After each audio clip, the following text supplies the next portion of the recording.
Lonely Monk Productions.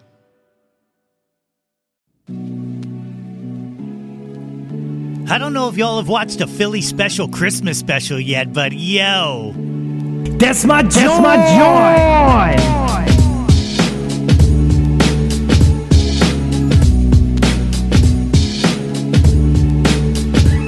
Hey yo, displace the guilt. What's good, friends and family, neighbors near and far? Welcome to an all-new episode of the Yo, That's My Jawn podcast. The podcast, website, brand, movement, way of life dedicated to the embrace and championing of your passions. I am your host, Nate Runkle, a.k.a. the guy who sees you drenched coming in from the rain and is compelled to say, a little wet out there, a.k.a. Nate 3.0, back at it again with yet another episode of the podcast. As always, I hope this podcast finds you all in good health and in good spirits.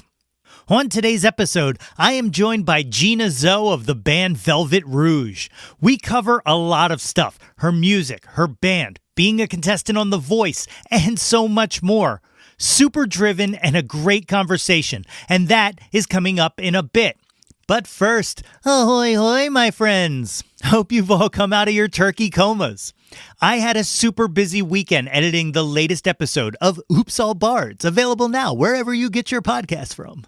It has really been scratching a creative itch that I didn't know needed to be scratched, but cutting a narrative with multiple characters, it's bringing back all those old filmmaker feelings in me. I don't know. I mentioned it up top how driven I find Gina to be, and it's truly inspiring. She knows what she wants, and she is manifesting and making it happen. I don't know that I have ever figured out one thing I've wanted.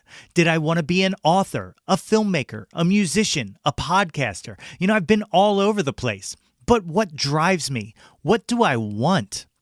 I don't know. To this day, I still don't know. But what I can say is that podcasting has brought me some of my greatest professional joys that I have ever achieved. Things that I never even dreamt possible.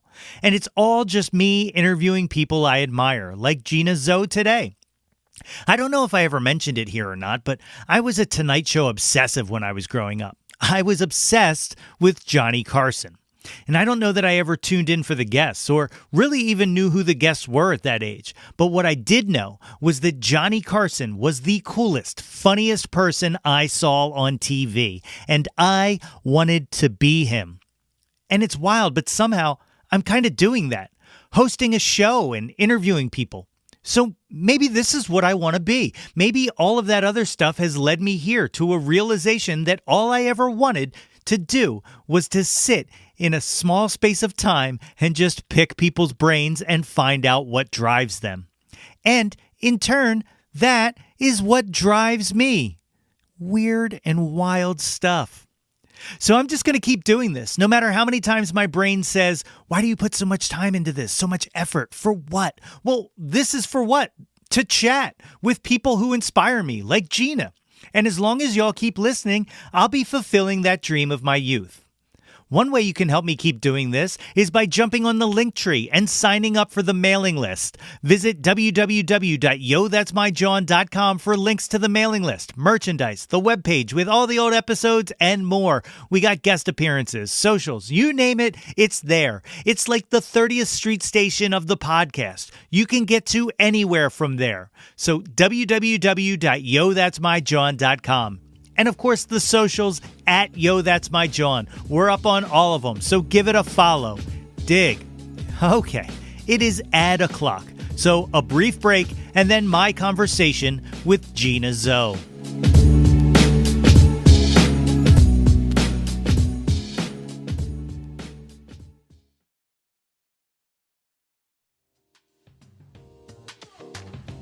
Yo, That's My Jawn is brought to you by Liquid IV. Guys, it is festival season. And you know me, I love a festival. And the secret to enjoying a festival is to stay hydrated. Liquid IV has you covered while you prep before, power through to the headliner, and recover after the weekend. Liquid IV hydrates 2 times faster than water alone with 3 times the electrolytes of traditional sports drinks. Man, I love Liquid IV. It comes in a convenient packaging, and it's tasty. When you see me at the Exponential Music Festival this fall, you know that I will have Liquid IV on me. And it comes in 12 delicious, refreshing flavors to keep your hydration routine exciting. All right, strawberry used to be my favorite, but they have this new one. It's strawberry lemonade, and it is a banger. One stick of Liquid IV in 16 ounces of water hydrates you 2 times faster and more efficiently than water alone. It's non-GMO and free from gluten, dairy, and soy. Liquid IV believes that equitable access to clean and abundant water is the foundation of a healthier world. So Liquid IV partners with leading organizations for innovative solutions to help communities protect both their water and their futures. To date, Liquid IV has donated over 39 million servings in 50-plus countries around the world. Okay, and you can get 20% off when you go to liquidiv.com and use the promo code YTMJ at checkout. That's 20% off anything you order when you shop Better Hydration today using the promo code YTMJ at liquidiv.com. Do it, and let's get our fests on. My guest today is a singer, songwriter, designer, former contestant on NBC's The Voice, and a voting member of the Grammys. As the lead singer of the band Velvet Rouge, she has performed at an eclectic mix of Philly's music venues, including a sold-out show at Johnny Brenda's, Brooklyn Bowl, and World Cafe Live. In 2022, the band was voted Best Rock Band in Philly by PHL Live and were named Philly's Hottest Rock Band by Philly Style magazine. Folks, it is my honor to welcome to the show, Gina Zoe. Ladies and gentlemen, I am joined today by the great Gina Zoe. Gina, thank you for joining me on Yo, That's My Jawn. You're so welcome. Thank you so much for having me. So, I always like to tell people a little tidbit about what my connection to their music and all. And I have now twice missed seeing you guys play live. The first time was back in May at the Grape Room when you were playing with Andorra and Jamie and the Guarded Heart. Now we have now completed a full set. Everybody has been a guest on this show now from that show, so that feels warm. And then, of course, the XPN Exponential Music Festival, which is just the biggest bummer in the world, and I'm like still upset about it. Yes, no, same. Still depressed. But it was obvious that it had to happen. I have a giant, you can't see it, but I have a giant floor to ceiling window in my room, and I woke up that day and just like rotted in my bed. I was just like, okay. It is what it is. I mean, I knew the day before. So they gave me the fair warning. But I just like rotted in my bed and was like, yeah, this is what's happening. Yeah, it was such a bummer too. Like, I look forward to that festival every year, and you guys were definitely one of the artists I was excited to see. And then, Mother Nature had different plans for us all. Of course. But I thank you for being excited about us. I mean, that still means something. Well, good. I'm glad it's worth something. So let's jump in the Wayback Machine. Tell me a little bit about yourself growing up. Where did you grow up? Yeah. So I grew up in Westchester, Pennsylvania. So really not far outside of the city. I always kind of joke that I just had like your very standard like living growing up. I was pretty much just like your normal suburban child. I went to high school out that way, and I actually transferred high schools to go to a private school to focus on my music career when I was like 14, I guess, or 15, whenever sophomore year is. How old are you? 15, 16? Yeah, something around there. And so I transferred to a private school so I could really focus on my music career. And I mean, performing arts in general. I've been like a dancer my entire life. I've been a competitive dancer my entire life. And so it was kind of, it wasn't necessarily to sing per se, but that kind of ended up being the catalyst of that. And so, yeah, I grew up in Westchester. It was a really lovely upbringing. My parents are divorced, but I have a bunch of brothers. I have 3 brothers. And we're a very musical household. So like it just was always something to be passionate about because I was growing up with that being like a focus for me and for my family. So it was a really great upbringing. Yeah. What type of music was like playing around the house? Yeah. So when I was little, we would go to my grandparents who at the time lived in Scranton, Pennsylvania. The Office. Love that show. Actually, funny story. Whenever we watch The Office at home, my dad like knows all the spots in the like intro that they're like playing. And it's like a running joke that now he's just like, I know that place, because it's actually real footage. But anyway, not the point of this. So we would go to my grandparents, and in their basement, they had like a record player. They had a record player, and they would be always playing Fleetwood Mac. And so that was like the main music that I was listening to. My grandfather also loved Nora Jones. So for me, that again has been like, she's been a huge influence. And so was really a focus for me as I was growing up, was that like that style of music, not necessarily jazz, but really like that female led, fronting type of situation was really what I was listening to growing up. And then otherwise, I mean, oh my God, I hope my mom does not hear this. Well, she loved the Pussycat Dolls, which I like loved the Pussycat Dolls. Major girl group fan from the early 2000s. And when I hate this part. That's what it's called. When my parents were getting divorced, like that was like her theme song. Wow. I don't think I've ever told anyone that. We would like listen to it in the car. I don't even actually know. No, I knew they were divorced by then or getting a divorce. And so that's always really funny. But yeah, female led for sure was like main focus in my household. My dad loved Jewel. It was all like female led for sure. Oh, that's awesome. The you guys should work on a Pussycat Dolls cover is what you should do and surprise her with it. Oh, they have some like hits. Yeah. I really, really, really love the Pussycat Dolls. And so I'm thinking that you're right. I'm thinking that like I need to jump in there. I miss them. I really miss them. I think they had some like controversy at some point. Like I think one of the girls wasn't happy that she wasn't getting the spotlight. I think they kind of like diminished. Yeah. It's a tale as old as time. Yes. be a girl group, a boy group, be whatever it is. Somebody's going to get the attention, and then somebody else is going to get mad. Yes.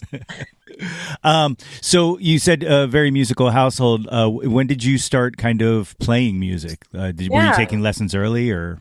Pretty early. I mean, I was probably 8 when I started playing the piano, maybe like a year younger than that. And so that has like always been my main instrument because of that early introduction.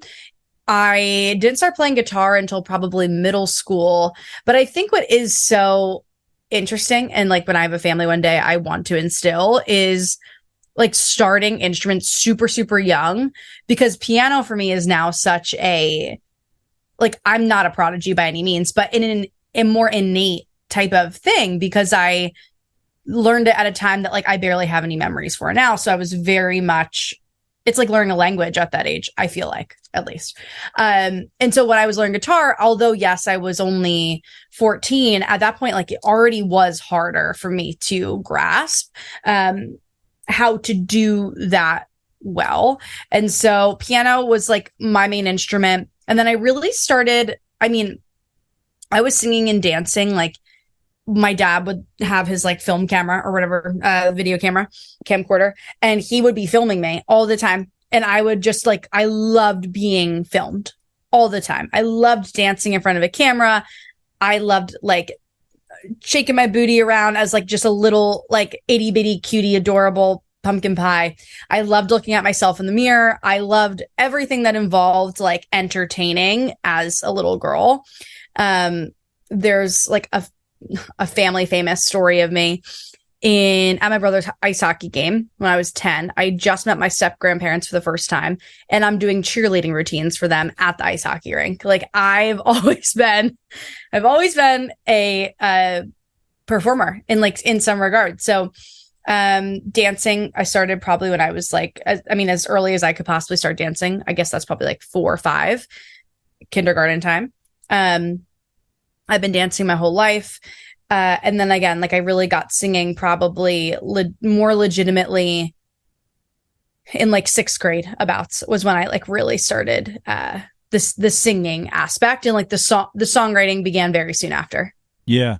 On the dance tip, what was your track? Like what Everything. I did tap, hip hop, jazz, ballet, point, everything. I did every single thing. And again, like I think it really helped me, but I definitely was not the best. I was not the best out of like my crew. That was never going to be my thing, only because they're much better dancers than me. And I'm totally happy with saying that. I am totally happy with saying that. I'm great at like musical theater dancing. I could do that. But I was just good enough. Like I was able to do competitions and all that good stuff. But yeah, I've always, I mean, I still love dancing, and it's a big part of my performance for sure. Yeah. So you were talking about when you started writing songs, when you started singing more. What you said, 6th grade, somewhere around there. What were your early songs like? Like what? It's so interesting because I think I've been a storyteller like my whole life. I'm always like, I would never call myself like a maker-upper of like my own life stories, of course, but I love conjuring up like a good story to write in a song. Or, you know, I always loved writing essays when I was younger. If like we had to do essays for classes and stuff, like that made me excited. And so my early songs, I've also always been very dramatic. And so my early songs were like really gut-wrenching. Like they were, I hate to say they were really good, but I do think that they were really good for being 14. Like it was really shocking. And my drummer still thinks that this one song that we had, it was never like released. But when I was younger and I met him right after I was on The Voice, I had this song called Gone. It's on a CD somewhere. Like I have it. Of course, like the guy who produced it, like he no longer, of course, has like the recording because it was so long ago, and you know, things just houses burned down. His house didn't burn down, but you know what I mean. You always hear like in a crime story, like they lost the evidence because like the place burned down, of course. Anyway, but I still remember it. And those songs were really good. They were really about love. They were like about falling in love. Meanwhile, I was a child, also like had never really been in love, but also felt like I had been, because I've been dramatic my entire existence. Yeah. Well, you know, I feel like I have this standing theory that the best love songs are written by people who have never been in love, because like it's still like a dream. It's still like something that, you know, is full of wonder and stuff like that. And by the time you've actually been in love and like deep, you know, honest love, you don't get to write well about it until you lose it. You know, like No, that's a really good point. I mean, I think that's so true. And when I think about it, those songs like were for sure like super that like gut-wrenching. Oh my gosh, gut-wrenching. That's not the word. Gut-wrenching excitement over being in love. And now, with you saying that, like I think a lot of my best songs are about things that I don't have per se. Yeah. Yes, interesting. We'll get to the bottom of this. So when did you start playing out, like as a kid? You know, were you playing out in your teens? You said you met your drummer like back then. Yeah. So I didn't meet him till I was 18, but my very first show. So I I put out this. I made that like I guess you'd call it an EP. I made this like these CDs when I was in high school, and with this producer that I just mentioned.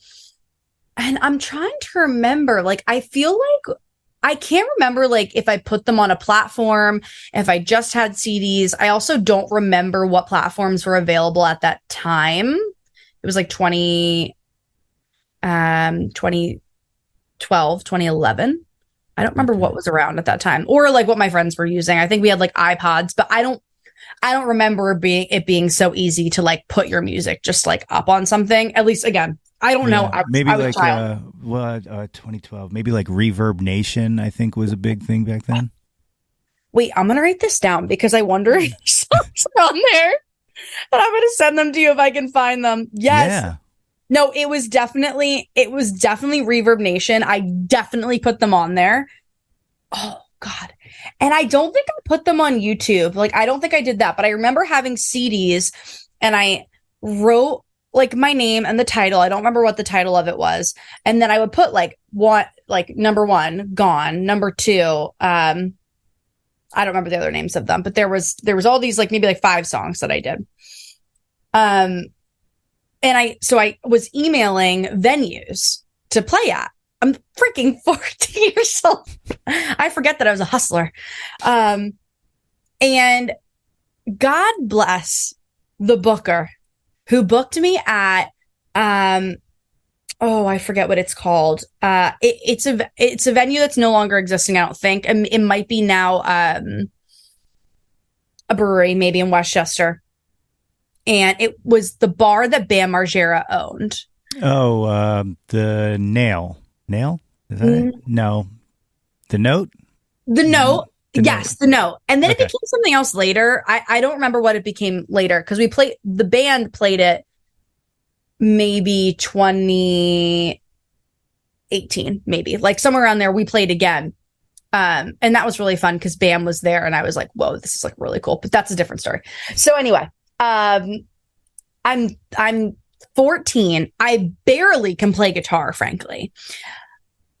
I'm a good singer-ish. Like, again, like I wasn't really trained at that point yet. So I'm mediocre. I definitely have a video of this. And I will send this to you. This is on YouTube. I know for certain. Again, I'm writing it down. Video send of the Note performance. It was definitely the Note. I remember the dress I wore. I had this Urban Outfitters high neck, little short dress. I had my hair in 2 braids with a bun in the back.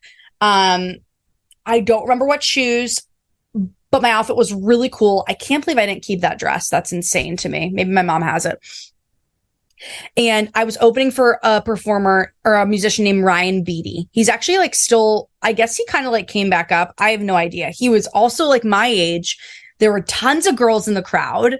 Like so many girls in the crowd. And like young little, again, like my age, literally my age at the time. So like 14. And my point of saying God bless the booker is that I'm like, dude, I should never have opened. And I'm pretty sure the booker got fired. Not necessarily because of me, but I think she was doing things like this. Like she wasn't checking in about like who she was actually booking. Yeah. So, super excited over here, though. It was like the best. It was one of the best moments of my life. I was so excited. I was so young. And I don't even know if I was scared. Like, I remember just being like, whoa, this is really cool. Like, I should not be allowed to do this. I had my blue Strat. It's like over in the other room. And the strap fell off mid-performance. Oh, my God. But it was so cute because everyone cheered. I'm sorry, I'm going off on a rant here, but No, I love it. I remember like every moment about this show because it was my very first show. And I didn't play shows again for like, honestly, until I was on The Voice for no reason other than I got very into like the school choir and the musical theater and all that stuff. So like my priorities just kind of shifted. But I was always writing music for sure. Yeah. You mentioned musical theater there. And any shows of note? I'm a musical theater nerd, so yeah. Oh, well, I love that. Yes, I mean, they were my high school plays, of course. So, take that as you will. But I was Cinderella and Cinderella. I was the Wicked Witch and the Wizard of Oz.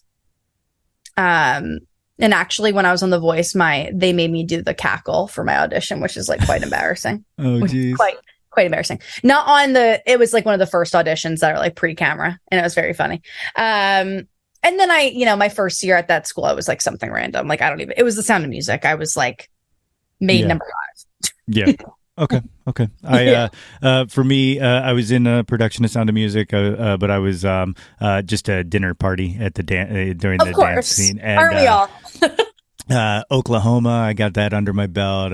Cool. Yeah.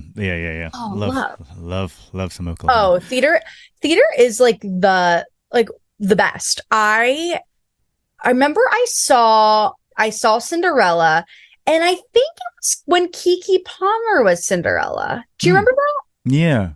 It was like forever ago.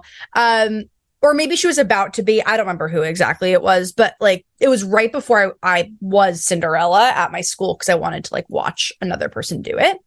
But it's funny. I never really felt, I don't know about you when you were doing theater like throughout your life. I never really felt like I connected with the theater community though, because especially in high school, they like the stereotype is kind of true. Like they're a bunch of like adorable, nerdy kids who want to sing all the time. And everyone always laughs at me now because I honestly, like, I do listen to music, of course, but I'm not listening a lot because I'm exhausted from hearing things all the time. And so I never really felt like I fit in with like the campfire kumbaya vibe. Yeah, sure. Well, it is funny you mentioned that because like we had like two groups in our theater and like the main group, which was like the kind of people that the director and the teachers all liked, the as I would like to call them, kiss asses. Yes. They were the ones who were always so extra and doing, like you were saying, always singing and stuff like that. And then we had like the derelicts who I was a part of and stuff like that. And it's really funny because the ones that are still doing it now today and the ones that are successful at it were in my group, not theirs. So I believe it. I believe it. Right. I believe it for sure. But with this in your background, I am going to take mental note because I have this grand plan sometime in the future. It's not going to be anytime soon that I want to put together a Yo, That's My Jawn sponsored production of the Rocky Horror Picture Show. Oh my God, love. I'm in. Just call me. Just call me. Right, will do. I'm in. And literally, it's just an excuse because I've always wanted to play Brad Majors in a production of Rocky Horror and no one will cast me. So I'm just going to do it myself. I'm dead. That's like the producers who like cast themselves like in their own movie type of situation. Exactly. Yeah. It's a very Tarantino move. I'm not going to pretend it's anything other than that. So, you've mentioned The Voice. How did that audition process, was it did you go to an open call or were you kind of scouted?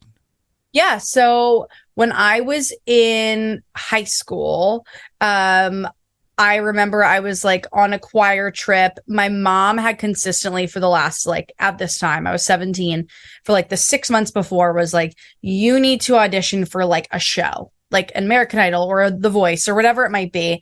And I was always so anti like doing any of that for no reason other than wanting to like achieve success myself and not have like a show like that to do it, which had no validity to it other than like, I'm 17 and I just like want to do things myself. And so my mom had kept asking me, how do you do it? Let's do it, blah, blah, blah. And I'm like, no. And then I'm on a choir trip and I forgot my permission form. And again, this is how dramatic I am. I forgot this permission form. My teacher yells at me, whatever. I'm still going on the freaking trip. And I'm like, I'm going to show her, I'm going to audition for The Voice. Like that's how my mental like state went. Again, super, super dumb and dramatic, but like, because in the grand scheme of things, the percent chance that I was even going to get past like the first round is like so slim. It's minuscule. Like there was no possibility in my mind that I was even going to do that. So I'm driving. I'm going to give you the full play-by-play because it is like just like a funny story. So I applied to do the open call in New York City. So there's like in total for The Voice, I think every year it's probably like 500,000 people who audition around the country. Mine probably had like 100,000 because it's like New York City. Let's say it was somewhere around that line. I'm waiting in line like all day to do this. And on the way up, mind you, I had my song picked. I sang an Ingrid Michaelson song and I was on my way up. I'm like practicing with my mom in the car. And she's like, why are you doing that song? And I'm like, freaking out. It's like, what do you mean? And she's like, why don't you do like a Sarah Bareilles song? And I'm like, no. And I had in my mind, everyone does this. And I'd heard Simon Cowell, who's not on that show, but heard him say, everyone does Adele. Like, everyone does Adele. Like, stop trying to do songs that everyone's doing. So, like, this is my whole thing. I'm doing this. I go to my audition. They put you in a room of like 10 people. And I sing the Ingrid Michaelson song because I'm like, Mom, I'm not doing this right now.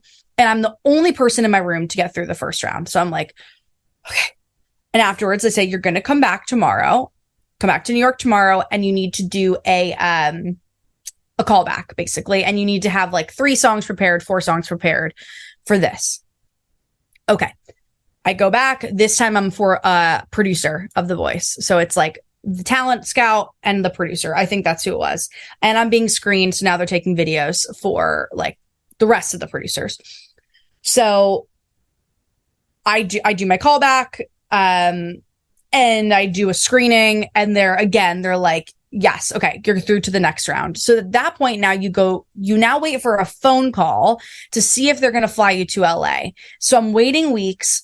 I get the phone call. I'm invited to LA. You do another callback in LA for like, let's call it like 40 producers. And you have 2 more songs. And then at that point, now you go through the blind audition round. So that was my like journey to get to the stage. I was not scouted. No one knew who I was at all. It's awesome. That's incredible. Yeah. Strength of the talent itself. I love to hear it. Yes, it was really, really cool because again, I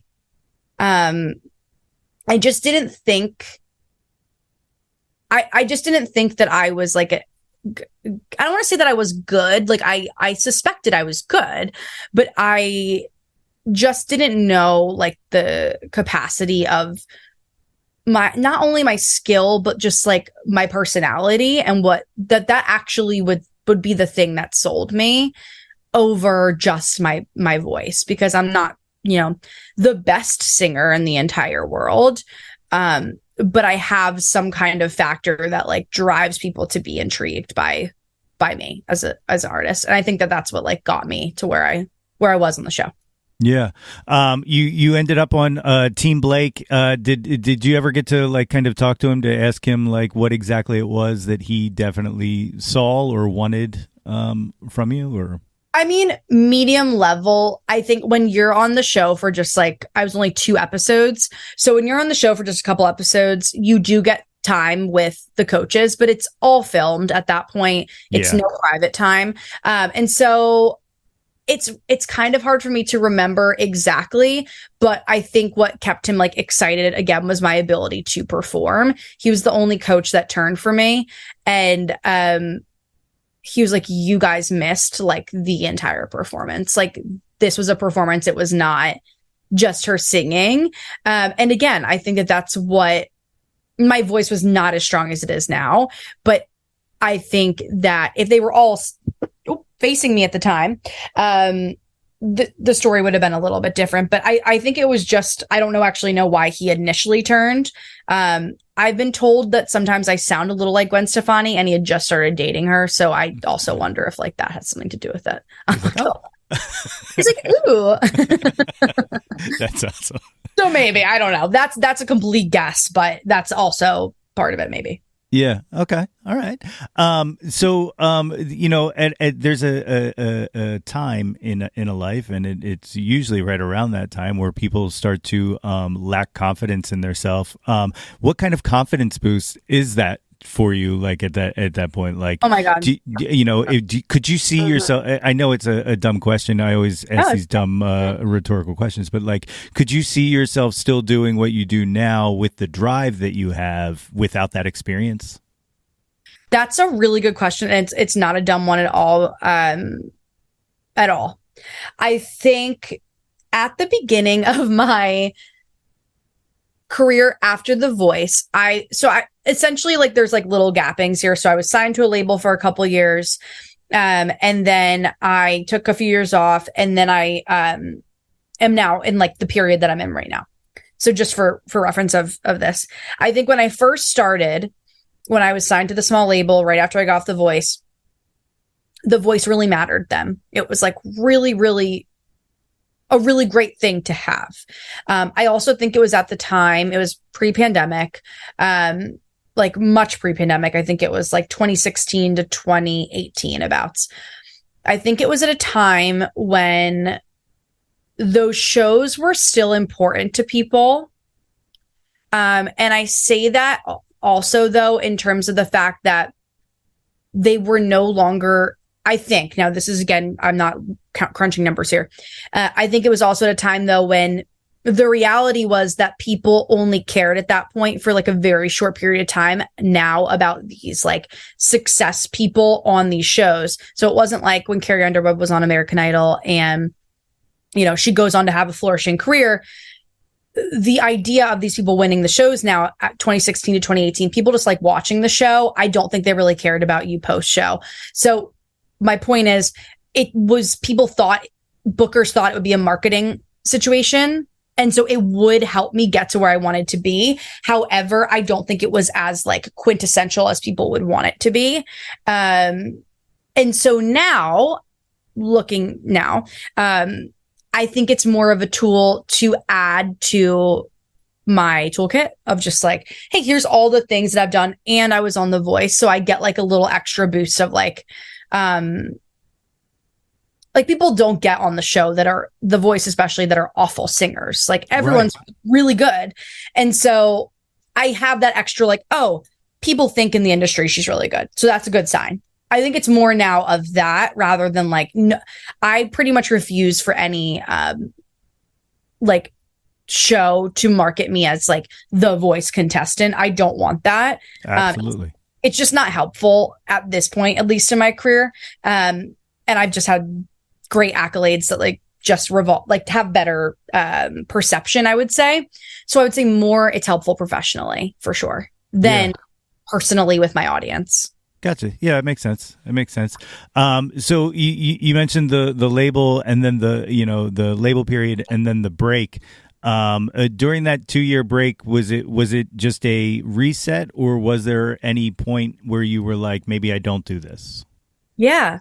So it's kind of a mix of things. I was signed to this label, and then I was just like over it at that point. I wasn't doing what I wanted to do. I wasn't really progressing musically. I was also in college. So I just felt like at that time, like I was hustling for no reason because I wasn't even doing it the way that I would want to do. And there's always a variety of reasons, but when you're 18 and you sign like any kind of contract, of course, like there's going to be things that like don't end up being the way that you want them to be because you're 18 signing a contract, like clearly. Okay. So I did that whole thing, and then it wasn't for me. The contract eventually ended, and I was so burnt out, like mentally, I was so burnt out. I just wanted to go to school and I wanted to be normal, and I didn't want to do music anymore. I literally was not even like singing during that time. I was not songwriting. I was not singing. I wouldn't even talk about it. My therapist is so funny because she met me during that period, or she started being my therapist during that period. And she always makes it a point to be like, you would never talk about music. And it was a very touchy subject for me at the time. So while yes, it was like I don't think I'll ever go back to it. It was like a resting period. Yeah. And it was in the pandemic when I decided to do it again. I was in a relationship that I was kind of like bored by at that point. And so I think it was like something to make me a little more like excited again. And I was like, this sounds like fun type of thing. Yeah. Oh, that's cool. So when you came back, and you guys started as Zoe, right? Is that right? Yeah. So we decided we hated the old music as Gina Zoe. Like we didn't like what was under my name, and I didn't own my rights to my masters, so like I couldn't just like get the music off of the internet per se, because I didn't have the rights to it. So with that, Gina Zoe name underneath, and then we hated that. So we were like, let's do Zoe, because I still want it to be tied to my name. issue with that, not very searchable. So we were like, okay, we got to come up with a band name. Like, this isn't working anymore. We need to figure out a band name, or we need to go back to Gina Zoe. The Gina Zoe thing, it's me as an artist, but it didn't feel like it was connected because of the old music that just like did not relate. And frankly, I didn't want people to listen to, not because it was super shitty, but it just was like not what I wanted. It's just not where you're at. Yeah. It just didn't fit anymore. And so, yeah, that's why we decided overall that we like needed a name, because like nothing was lining up properly. And when we changed our name, like everything started to make sense. Yeah. So here's a question for you, and it's another dumb one. How many people mess up and flip Rouge and Rogue? Because I can't tell you how many times I've even typing it, I'm just like, son of a bitch, I did it again. Like, no, that's okay. A lot of people, even my friends. I have a friend, a pretty close friend, who still says Velvet Rogue, and I just don't even correct them. It's just not worth it. Yeah. Because a lot of times, like, people, it's not that they're misspelling it. They just don't know how to say it. Oh. And so they're typing it right. They're just not saying it right. So no, you were not the first person. And it's not a silly question, because it does happen. But I think once people like really get it down, they're fine with it. And it's not even that it's like hard to spell. It's just right. It's more like, yeah, a Rogue. But I also drive a Nissan Rogue, so I feel like I make it a joke, which helps the whole situation. Yeah. That's good. That's good. Yeah. So I feel like, you guys are kind of, just kind of getting stronger and stronger, in the releases as they're coming out. Or do you feel like you're at your master form in sound, for the band, or do you still see, is there still something that you're waiting, like, it's just there, but it's not, like I sense so much more, like. No, I think that's a really good question. There's definitely more coming, in terms of the style. We are currently working on our EP that we're recording in like 3 weeks. And so what I will say about your question is basically, no, I don't think we're there yet, but I think people are really going to get an understanding, and we're going to be in like some of our best form with this EP. So yes and no. I mean, it's produced by the same person, so it's going to have a similar vibe to our previous records. However, they are a little more sonically cohesive.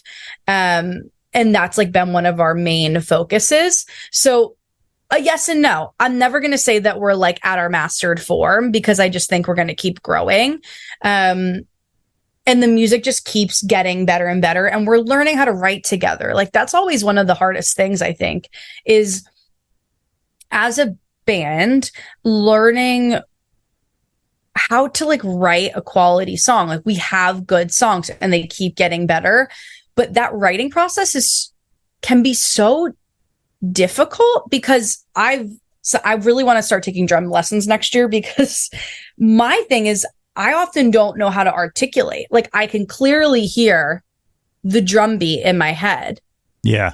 But I don't know how to go over to the kit and like tap out the beat to just a basic. Like, I'm like, "Budagaga," and he's like, what the fuck is that? And I'm like, no, like, it makes sense. And my guitarist, Joe, he's really good at, he used to play drums when he was super little, but he's pretty good at like telling it how to do it. And then I'm always like, it's the floor tom, but it's not actually the floor tom. It's like it's the, I don't even know. It's not ever the snare that I'm confusing, but there's like a couple different toms. And then I'm like, okay, that's wrong. And then it's the wrong crash. And I just don't really, I'm really, really good at like the hand signals. Like, I've gotten good at hand signaling about like, okay, like lower, and they can read my mind in that point. But yeah, the songwriting's getting better, and it's going to keep growing. Our producer, Brian McTeer and Amy Morrissey, they just keep thinking that like the songwriting's getting better. So that's always a positive. That's incredible. I love to hear it. You got, you mentioned it's an EP. I have this conversation mostly with younger musicians. Do you guys hate albums? What's up? You That's so funny. No. We definitely don't hate albums. Love an album. Because I'm a front to back listener of albums. Like, I will take the time to listen to an entire album for sure. What I will say is there's like, for our band, I can't speak for every band. There's like just a few factors. Number one, it's super expensive to record a full album. That's like the main one. But regardless of if we had the money, it's like, what is the cost to the return on investment? Like, it's just like, most people are not listening to front to back albums anymore. So an EP just kind of keeps them like a little closer to us and like allows us to grasp them in a little harder. And I've been releasing singles. I've only been doing singles, but basically we work with a radio company and they were like, yeah, you got to do a longer project because we need to be able to like grow. Sorry, I thought you were so still. I thought you were frozen. I was like, oh my God, he's frozen again. I was like, should I keep going? Basically they were like, you need to do a longer project because we need to be able to like roll out properly. I mean, that's a big part of it, for sure. And people are excited. They hear you're doing a longer project and they think you're releasing like, I don't even know, like a gold disc to them. It's so funny, how excited people get. It's so lovely. I really, really enjoy that part too about it. Yeah, I joke about the do you hate albums? Like I all that totally makes sense. And actually, to be honest, I don't even know why anyone would, as much as I'm an album file, but the way that people listen to music anymore, I don't know why anyone would release an album because, and even people who put albums out, like I feel like they don't even spend time living in it anymore. Like it's just like on to the next one once it's out. Yeah, and that like. It's just, to me, it's just not sustainable. Like you can't do that. Like you totally. spend some time with it. Like, or even like, this Friday, it'll be in the past. Last Friday, Amos Lee's putting out this Lucinda Williams cover album, and I'm like, didn't you just release an out? Like, what are we doing? Why are you saturating the market with all this stuff? But like, you have to do it because no one goes back anymore. It's like, what's out now, and then what's out next week. Totally. And I guess I always wonder. For example, I know every Taylor Swift song front to back. I'm just gonna say it now. I'm obsessed. I'm a big fan.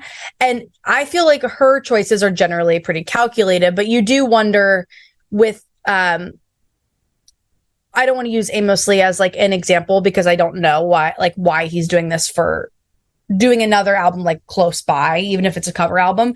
But I get most excited about the albums that are like super concept driven. So if you're releasing like super back-to-back amounts of stuff, I would just hope that it's super concept focused, rather than, like you're saying, just like an extra like hit on people's radars. And I think that that's where like a lot of people get messed up. Like everything should have a purpose. Like you shouldn't just be like, oh, these are the last 10 songs I was super excited about.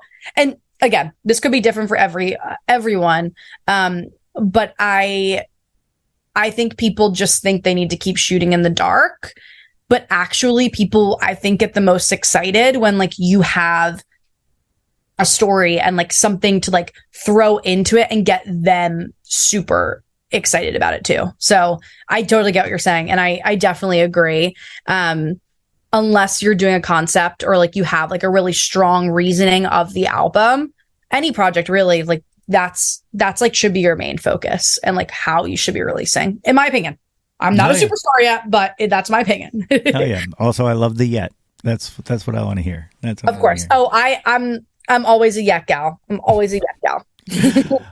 So you got a new single coming out. It'll be this week, right? Yes. 29th? Yes. 29th. Yes.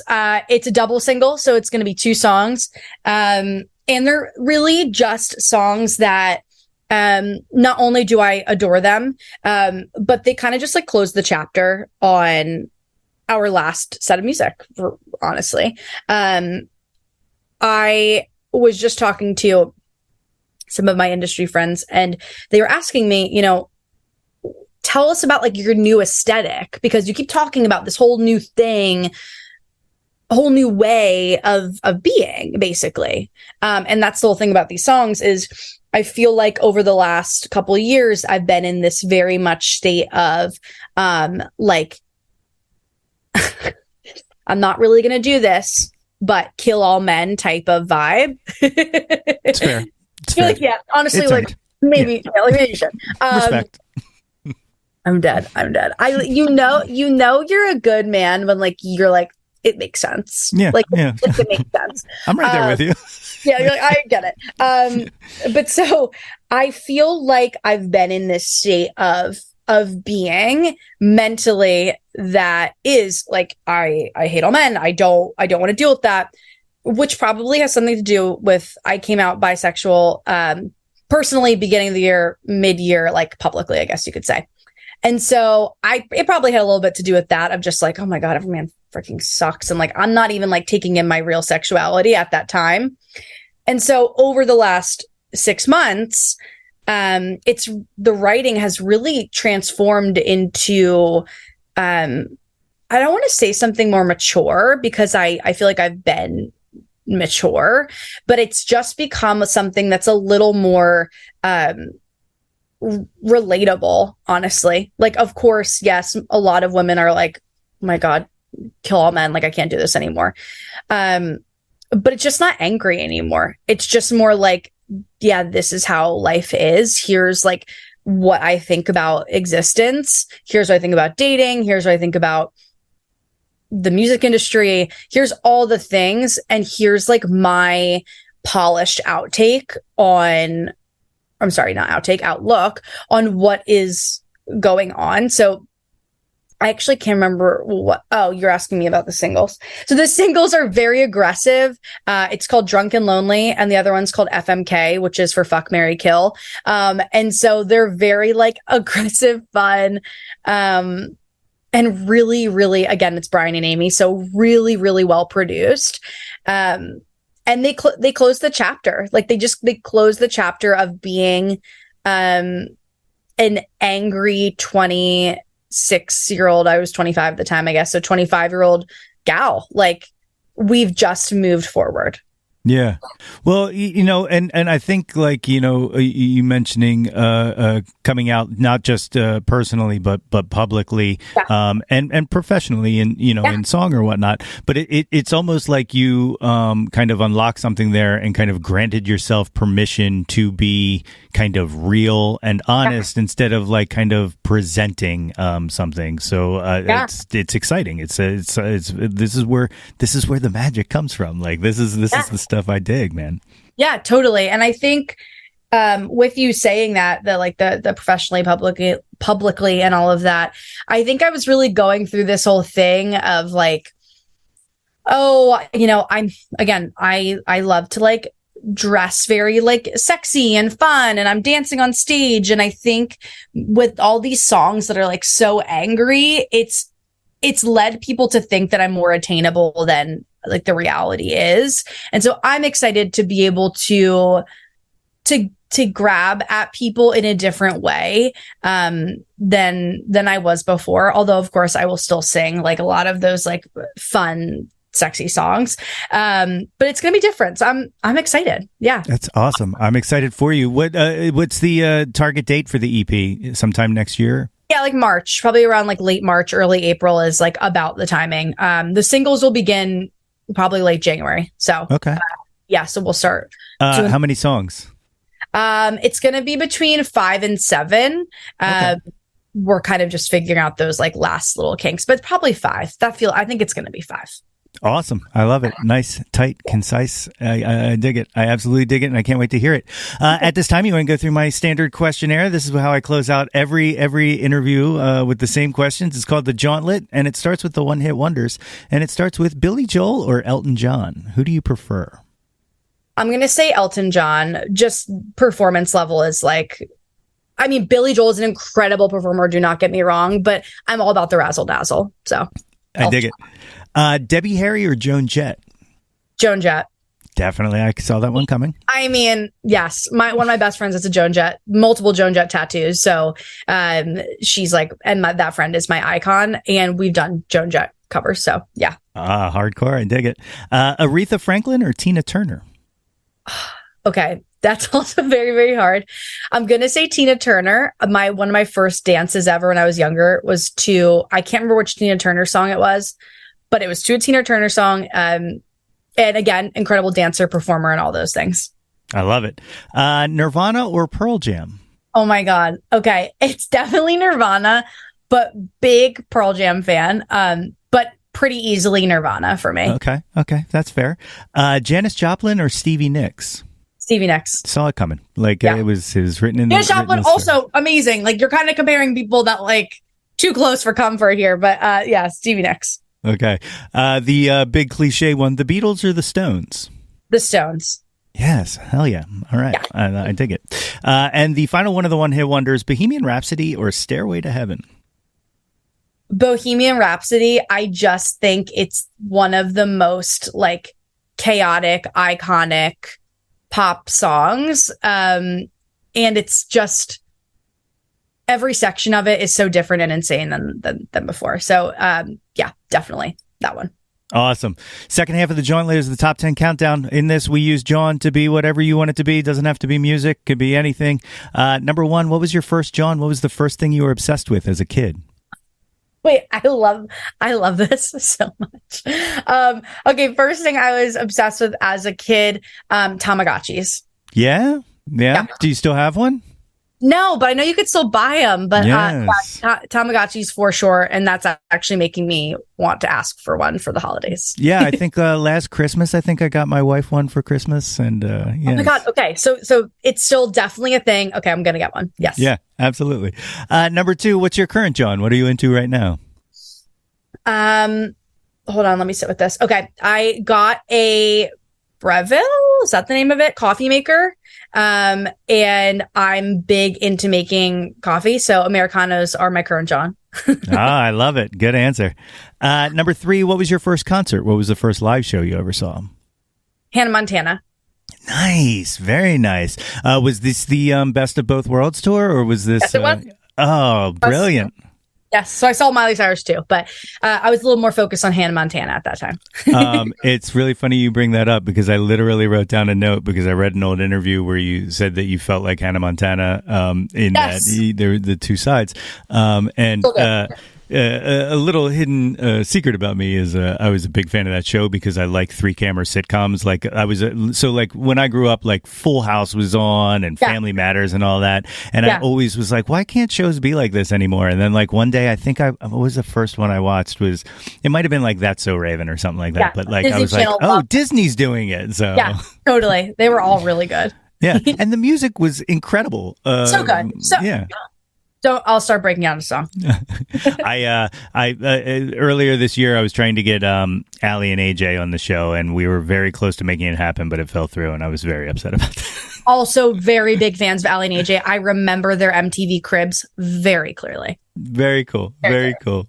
Number four, what was the last concert you saw? Last live show? Who was it? Oh, this is really hard. Okay. I don't remember. I'm going to tell you who I just bought concert tickets for, like the recent, because I truly can't remember who it was.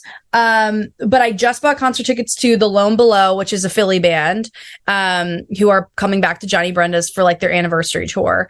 So I'm doing that. I'm going to that. And then next year I got Taylor Swift tickets finally. So hell yeah. Those are my two that I just got tickets for. Very cool. Very cool. That's a nice 1-2 punch. I like that. Yeah. Number five, what was your favorite concert? Best live show you ever saw? Okay. Oh God, these are really hard. Best live concert that I saw. Okay. Okay. I have two. Florence and the Machine is astronomically incredible. So talented live. recordings are amazing too. But so that's my number one. And my number two, one of the ones that really inspired me to like be a performer and musician, is Zella Day. She's kind of like a rock singer of some kind. And she's a little, not small. She's definitely not a small artist, but, she was just like one of my favorites. You should definitely listen to her because she's incredible. And just a cool performer. So those two. Awesome. I love a good suggestion. I'll definitely check it out. Probably after we finish this, while it's on top of mind. Number 6, who have you never seen live that you wish you could have? There can be living or dead. Okay. God, these are really hard. Okay, hold on. I'm thinking. Living or dead. Well, I saw Stevie Nicks live, also incredible. So not her. That usually would have been my answer. You know, I've never seen Maggie Rogers, and I'm also a really big Maggie Rogers fan. And so I think she's definitely on the top of like my list of people to see. Definitely. I was so bummed I missed her at the Man this summer because like I saw some clips and like just phenomenal. Yeah, her. And then also I will say Hosier. Like I've never seen Hosier. He was also at the Man. That's what made me think of it. Another one that I'm like, I can't believe I've never seen you live. Both of them. Definitely. Good answers. Number 7, name an unappreciated Jawn, something you wish people paid more attention to. Ooh, my unappreciated Jawn. Hold on.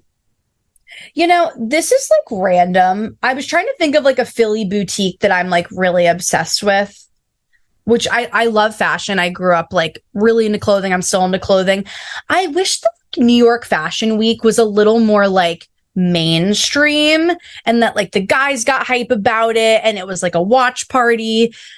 I like kind of wish that was more of a thing. So I'm going to say like luxury fashion, but like the cool kind, not the standard brands, like the really underground, cool designer things. I dig it. You know, you should find a cool venue that'll accommodate and you should throw the watch party. Okay. Yes, I actually already know. And I will say, now that we're even thinking of this, because I feel like they would do this, Starbull is a new bar in Fishtown. Incredible. It's my new favorite thing. So they're my number 2, I guess. And I feel like they would host. I mean, they're not very fashion focused, but they have a giant screen that they host the football games on. And it's like kind of whatever, you know, if you're listening, you just have to go. It's really cool. And so that's what we're going to do it. That's awesome. Do it. I like it. I like it a lot. Number 8, what's your favorite album? My favorite album that I could listen to, just like album focus. Again, I'm gonna say probably the Zella Day album. I think it was a self-titled album. It's green and has a song called Hypnotic, and I auditioned for The Voice with that song. So the song Hypnotic. So that album is definitely front to back like one of my favorites. Awesome. Great. Number 9, artist whose output you'll consume anything they put out. Taylor Swift. Yeah. I know it's standard, but I got one of the God, now I can't remember which edition it was, but one of the limited 1989s. I mean, I think I have something here. I have like all my records here, and I have one of hers in here. I think it's Red. I think it's the original Red album. Anything she puts out, I will listen to. It could be the worst ever, and I'm not saying I'm going to love it, but I will at least try. Yeah. Well, I'm going to be honest with you. I don't think she can do worse than that Me song that she did. So it's only up from here. No, like I get it. Me and my one friend Hunter, he does photography for us.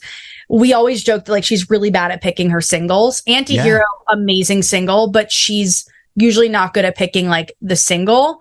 But what I will say though is like, yeah, Me was one of the worst. I don't love Shake It Off, but everyone seems to love that song. I just wouldn't have thought it was the best single, but Shake It Off is great for 2 reasons and 2 reasons only. I'm a DJ by night sometimes. I used to a lot more than I do now. But to blend Shake It Off into Hey Ya with the Shake It Like a Polaroid makes picture. sense. Brilliant. Makes sense. Okay. And 2, It also works as a great blend into Mickey by Tony Basil. So there's my two. There's my two. There you go. My two. Okay, two great reasons to love the song. Exactly. Number 10. What is your favorite Jawn of all time? Can be whatever you want it to be. Wiener dogs, for sure. Yeah? They're my favorite kind of dog. So yeah. That's awesome. Do you have a wiener dog or multiple? Not anymore. I grew up having one. And I just adore. I think they're so cute and ridiculous, and have great personalities. So that is my all-time favorite. I would love to have 1,000 of them. That's awesome. Yeah. So the double single comes out on Wednesday, the 29th. I got these dates right. I'm trying to do it off dome. And the EP in March. Any shows coming up for the holidays? Or are you taking the rest of the year off or no? No, we have one more gig. We're playing Arlene's Grocery in New York City on December 16th. And then our next Philly show is going to be March 2nd at Underground Arts. It's our biggest Philly show to date that we're headlining. So, yeah. That's awesome. Third time's the charm. I'm going to make it. I hope so. If you these cool have cats, to make it. I'm going to have to make it. Yes, absolutely. I'll start putting it in the calendar right this second. If these cool cats and kittens want to find your stuff on the internet, what's the best way to track you down? Yeah. Velvet Rouge Band is like pretty much every single platform. My website is also Velvet Rouge Band. Yeah, no, Velvet Rouge Band. That's what you do. ROUGE is. See? See, even you do it. No. I know. I had to think about it. I was like, okay. That's awesome. Gina, thank you so much for doing this, not just for coming on the show and talking to me, but for making awesome music and putting all your energy out into the world. And I'm so glad we got to have this conversation. Yes, me too. Thank you so much. My thanks again to Gina for joining me on the show today. Velvet Rouge has 2 new singles out this Wednesday, November 29th, and will be available on all streaming services. If you want to find out more about the band, you can visit www.velvetrougeband.com and follow them on the socials at Velvet Rouge Band on Instagram, Facebook, and Twitter X. Links to all of those, as always, will be in the show notes.